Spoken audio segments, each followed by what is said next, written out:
si aysan u dhicin firaaq ku yimaada sharciyada jiritaanka hay'adaha dastuuriga ee dowladda federaalka baarlamaanka tobnaad oo awoodihiisa dastuuriga ah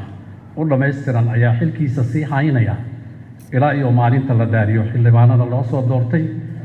baarlamaanka cusub ee 11aad ee Soomaaliya si waafaqsan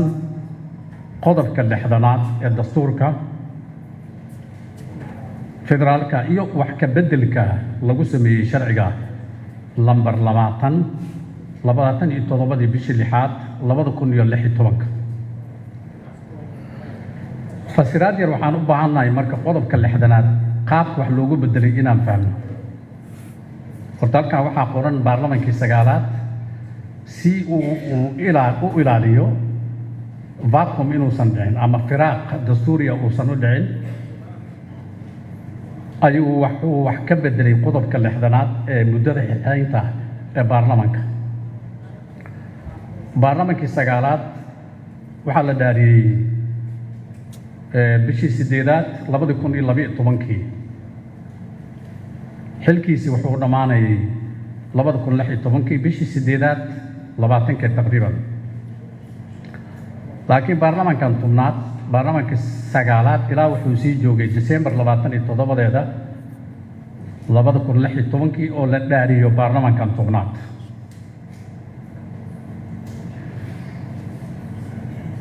sidaan ayuu qoran yahay marka qodobka 6aad oo aan rabo xildhibaanada inay ku buraarugaan qodobka 6aad muddada xilhaynta faqradda 1 muddada xilhaynta baarlamaanka federaalka waa 4 sano oo ka bilaabanaysa maalinta natiijada doorashada lagu dhawaaqo dastuurka wuxuu u qoran yahay doorasho guud oo waddanka xisbi lagu galo markaa kadibna natiijada yani doorashada guddiga madax bannaan ee doorashooyinka qabta yani doorasho qof iyo cod ah markaa kadibna natiijadii lagu dhawaaqay ayuu ka hadlaya kan waxaan u guurinay markaa doorasho dadban idinkaan ansixiyey marka qodobkan u fiirsada wuxuu leeyahay muddada xilhaynta baarlamaanka federaalka waa 4 sano oo ka bilaabanaysa maalinta natiijada doorashada lagu dhawaaqo wuu sheegay dastuurka muddada ay ka bilaabanayso wuxuu sheegay natiijada doorashada markaa lagu dhawaaqay bilaabanaysa meeshay ku eg tahay waa la ogyahay waa 4 sano sida baarlamaanka 9aad aan u soo tirinay baa loo tirinaya laakiin su'aasha la isweydiinayo waxay tahay haddii doorasho ay dhici weyso maxaa la samaynaa oo 4 sanana ay dhammaato waxaa la yidhi waxay ka bilaabanaysaa muddada xilhaynta baarlamaanka marka natiijada ay soo baxdo la sheego meeshii aan ka soo bilownay midkan 27 December aan ka soo bilowno baarlamaanka federaalka baarlamaanka tobnaad xilhayntiisii waxay dhammaanaysaa 27 December ay dhammaanaysaa